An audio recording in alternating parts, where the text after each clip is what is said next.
आज के इस वीडियो में खास तौर से हम चर्चा करने वाले हैं उन फूड्स की, 5 स्पेसिफिक फूड्स की जो डायबिटिक पेरिफेरल न्यूरोपैथी में आपकी मदद करते हैं।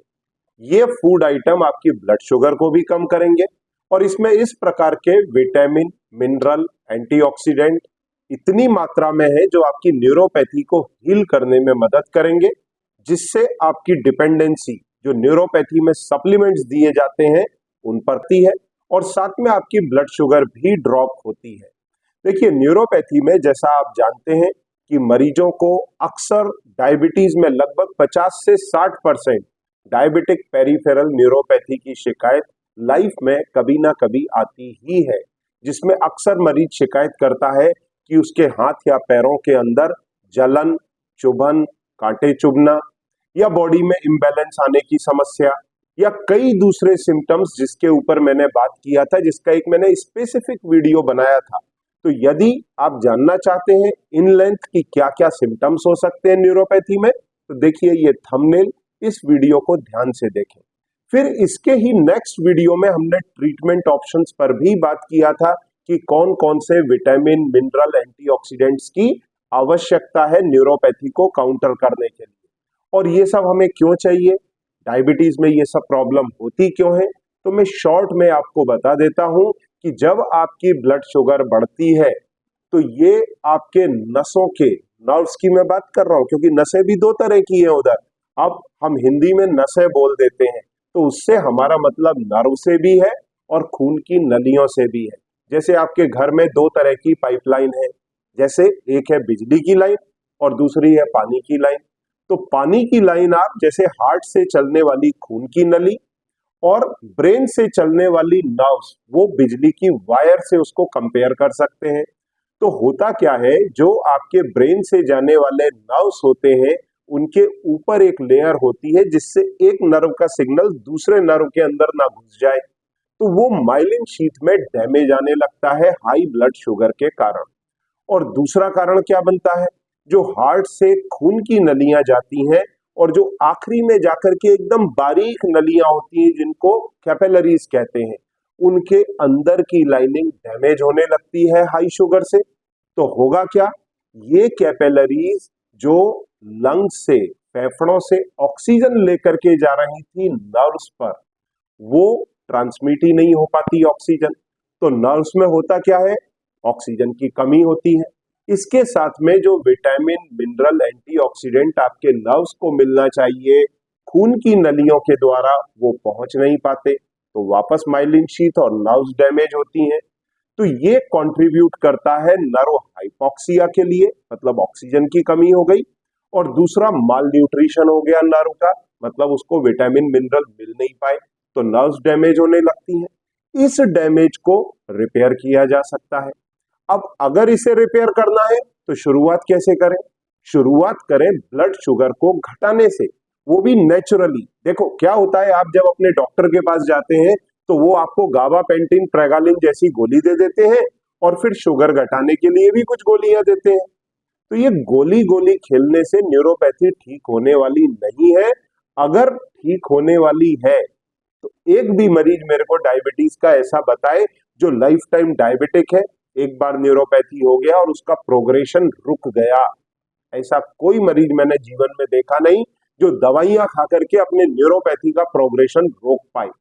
हाँ, अगर आप अपने शुगर का नेचुरल तरीके से अपना कंट्रोल करते हैं, उसका डायबिटीज का रेमिजन रिवर्सल करते हैं, तो न्यूरोपैथी को परमानेंट हील किया जा सकता है, जो मेरे हजारों लाखों मरीजों ने किया है। तो इसमें करना क्या है, डाइट को फॉलो करते हुए शुगर कंट्रोल करनी है, जिससे आपके दवाइयों के डोजेस घटेंगे। इसके साथ में अगर आपको नर्व की प्रॉपर हीलिंग चाहिए तो फिर दो रास्ते खुलते हैं। एक है सप्लीमेंट्स का, तो सप्लीमेंट्स में क्या होना चाहिए, जैसे L carnitine, alpha lipoic acid, benfotiamine जो कि फैट सॉल्युबल विटामिन B1 है, इसके apart vitamin B3, B6, B9, B12, vitamin A, D, E, K, coenzyme Q10 और करीब 16 से 20 विटामिन चाहिए होते हैं, साथ में मिनरल, एंटीऑक्सीडेंट, अमाइनो एसिड जो इसको हील करते हैं। तो जहां तक सप्लीमेंट का बात है, मैं नर्वोकूल के बारे में आपको गाइड करता हूं, पर आज हम चर्चा मेन किस पे करने वाले हैं, उन फूड्स पर। तो फूड में सबसे इंपॉर्टेंट पहला फूड क्या है, ग्रीन लीफी वेजिटेबल। और ये वीडियो मैं दिसंबर में बना रहा हूं, और इस सीजन के अंदर ग्रीन लीफी वेजिटेबल भर भर के आती है और बहुत कम प्राइस में मिलती है। इसमें मेथी पालक तो बहुत ही आम चीज है, इसके अपार्ट आपको बथुआ, सरसों का साग, मूली के पत्ते और ढेर सारे दूसरे पत्ते लीफी वेजिटेबल्स मिलते हैं। इन लीफी वेजिटेबल में भरपूर मात्रा में मैग्नीशियम, पोटेशियम, फास्फोरस ये सभी होते हैं। इससे होता क्या है, आपके ब्लड का सर्कुलेशन इंप्रूव होता है। साथ में इसमें लॉट्स ऑफ फाइबर, विटामिन और मिनरल है, तो वो एक एंटीऑक्सीडेंट का काम करते हैं। जिससे होता क्या है, जो बारीक नसें हैं, कैपिलरीज, जो खून की नलियां हैं, उनकी सूजन कम होती है। तो जब सूजन कम होगी, ब्लड सर्कुलेशन इंप्रूव होगा, आपके नर्व्स को प्रॉपर मात्रा के अंदर विटामिन मिनरल्स मिलेंगे। फिर इन ग्रीन लीफी वेजिटेबल में एएलए होता है, अल्फा लिपोइक एसिड।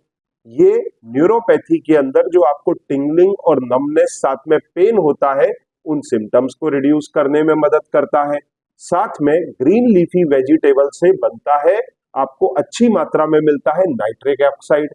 तो जब नाइट्रिक ऑक्साइड आपके ब्लड वेसल्स में इंप्रूव होगा, तो ब्लड वेसल्स एक्सपांड होंगी, ऐसे में ब्लड सर्कुलेशन इंप्रूव होगा। तो ग्रीन लीफी वेजिटेबल का ये सीजन के अंदर भर भर के लाभ लें। और सीजन अगर चेंज भी हो गया है, तो अपने भोजन में अच्छी मात्रा में ग्रीन लीफी वेजिटेबल्स को इनकॉर्पोरेट करें। अब इसके बाद में मैं चर्चा करूंगा, वो है nuts and seeds. Nuts and seeds अक्सर मैं मेरे डायबिटीज के जो ओबीज पेशेंट्स हैं, उनको बोलता हूं कि आप एकदम लिमिट में लें।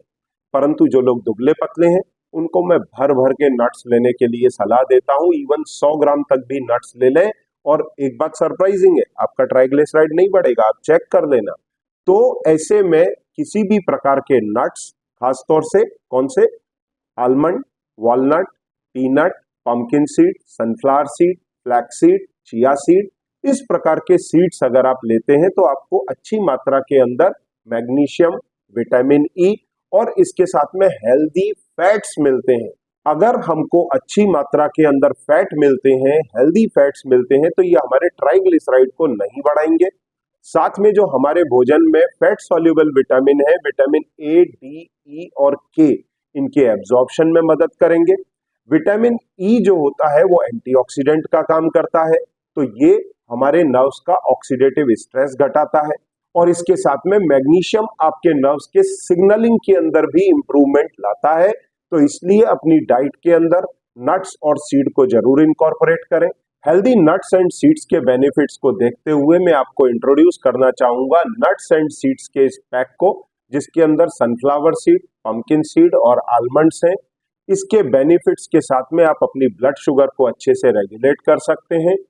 साथ में हेल्दी फैट्स, विटामिन्स और मिनरल्स को गेन कर सकते हैं।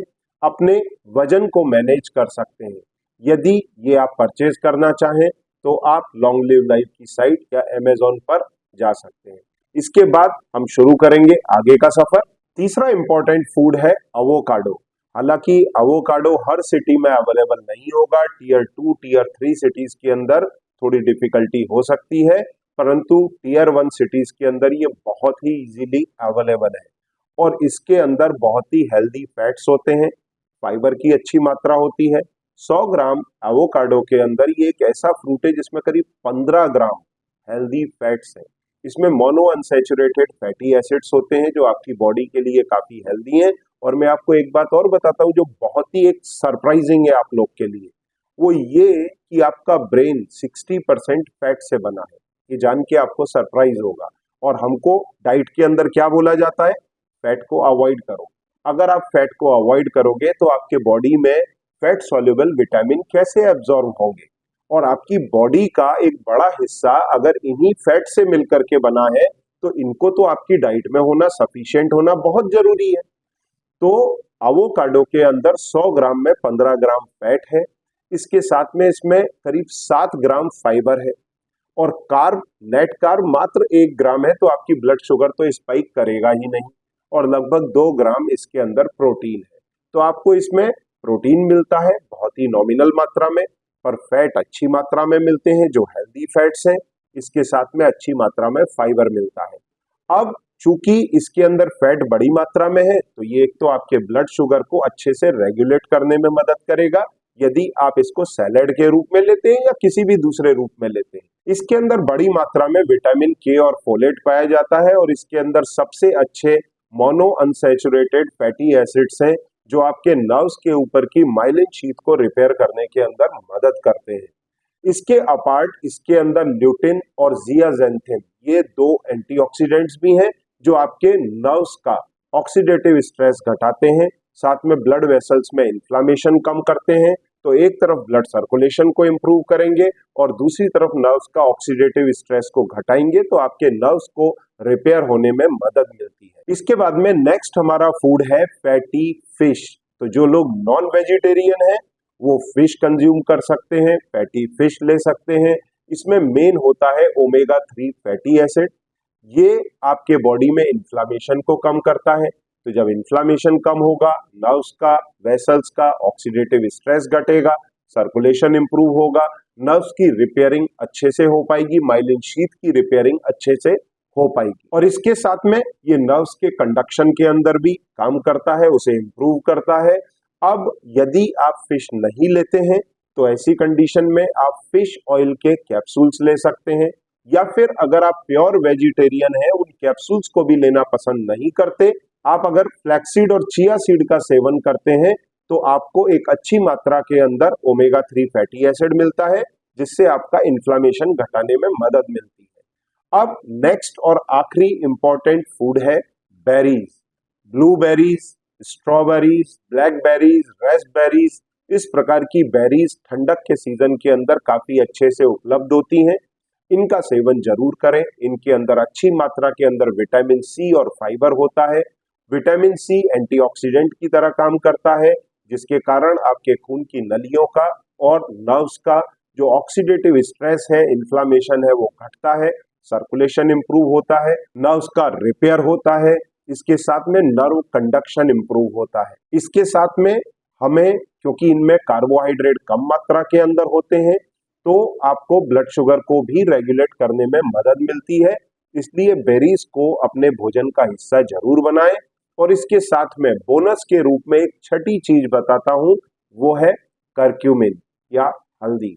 हल्दी के अंदर करक्यूमिनॉइड्स होते हैं जो बॉडी के अंदर इन्फ्लामेशन को कम करते हैं। तो अपने भोजन के अंदर हल्दी जरूर लें।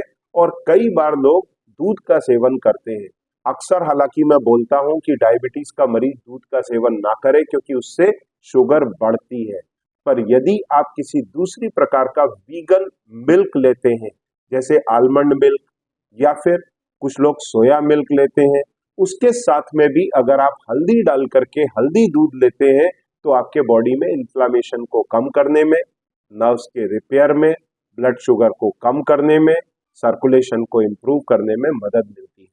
इन सब के बावजूद भी यदि आपकी कुछ क्वेरी है तो सामने दिए गए नंबर पर संपर्क करें। मेरी टीम आपकी मदद करेगी।